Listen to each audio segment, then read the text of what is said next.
Mastering the fire within. How to transform anger before it consumes you. Have you ever said something in a moment of anger and felt a deep regret the instant the words left your lips? What if anger wasn't who you are, but just a storm passing through the sky of your mind? And what if learning to pause could save your peace, your relationships, and your own heart? There's a moment, sharp, sudden, when something triggers us. A word, a gesture, a disrespect. And like lightning striking dry earth, anger erupts. We raise our voice. We slam the door. We write that message we later wish we never sent. Anger, in that instant, feels powerful. But moments later, it leaves behind something else entirely. Guilt, confusion, shame. Like a wildfire, it spreads fast, scorches everything in its path, and disappears, leaving only ashes in its wake. But what if we could catch that spark before it turns into fire? What if anger didn't have to control us? The Buddha taught that holding on to anger is like grasping a hot coal with the intent of throwing it at someone else. You are the one who gets burned. It's a vivid image and a piercing truth. Anger feels like justice, but it often becomes self-inflicted pain. But to understand how to master anger, we first need to understand what it really is. Because anger is rarely the root emotion. It's a mask, one that covers something more tender underneath. Behind anger, we often find fear, hurt, insecurity, or a deep sense of being unseen. When someone disrespects us, when plans fall apart, when life doesn't follow the script, we feel a rupture in our inner world. And we react, not from clarity, but from pain. The Buddha explained that anger arises from attachment. Attachment to how we think people should treat us, how life should unfold, and how we believe we must be seen. Think about a time you were cut off in traffic. The event lasted a few seconds, but the anger, it followed you for hours. Why? Because the ego whispered, "How dare they do that to me?" We personalize the world's chaos, and then we suffer from the story we tell ourselves about it. But what if, in that moment, instead of fueling the story, you simply paused? This is where the first shift begins. The sacred pause. Take 3 deep breaths, not to suppress anger, but to see it. To interrupt the automatic reaction, that space between what happens and how we respond. That's where our freedom lives. You don't have to shout. You don't have to lash out. You can breathe. You can wait. You can choose. The anger may still be there, but now you're not obeying it. You're observing it, and in that moment, your power returns. Once you've paused, the next question arises.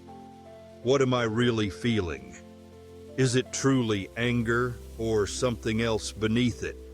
Is it sadness, disappointment, shame, a longing to be heard? Most of us never ask.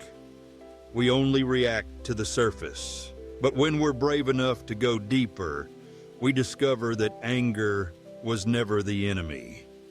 It was the body's alarm, pointing us toward an inner wound. Healing begins when we tend to the wound, not when we fight the alarm.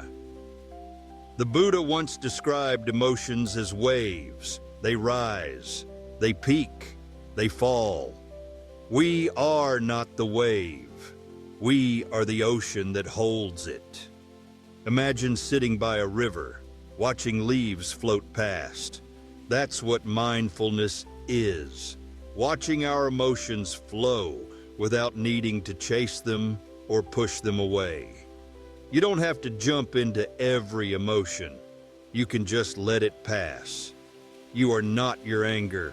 You are the awareness that sees it, and that changes everything. Now comes the most powerful moment, your response.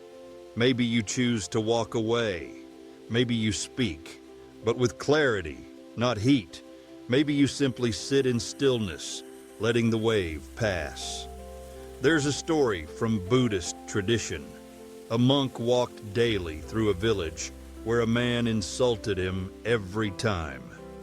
One day, the monk calmly turned to him and said, "If someone offers you a gift and you choose not to accept it, to whom does the gift belong?" The man replied, "To the giver." The monk smiled and said, "Then I do not accept your anger. It remains with you." That is the power of self-mastery. Not weakness, but strength with compassion. A strength that refuses to absorb poison just because it was offered. Mastering anger is not about eliminating it. It's about transforming your relationship with it.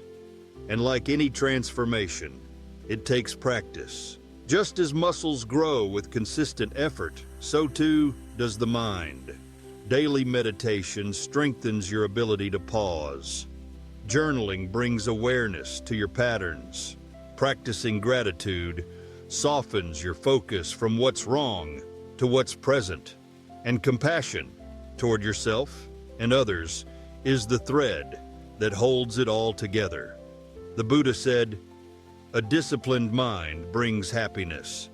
It's not about suppressing your feelings. It's about seeing clearly, responding wisely, and staying rooted in peace, even when the storm comes. So the next time you feel that familiar fire rise in your chest, pause, breathe, notice, ask gently, "What am I really feeling?" And remind yourself, you are not the storm.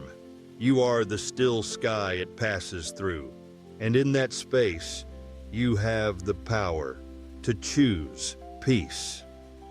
If this message spoke to your heart, consider subscribing to Whispers Within. Here we walk this path together, one breath, one insight, one transformation at a time. Let us know in the comments, what helps you stay calm when anger rises? Until next time, be mindful, be kind, and may your heart remain calm, even in the storm.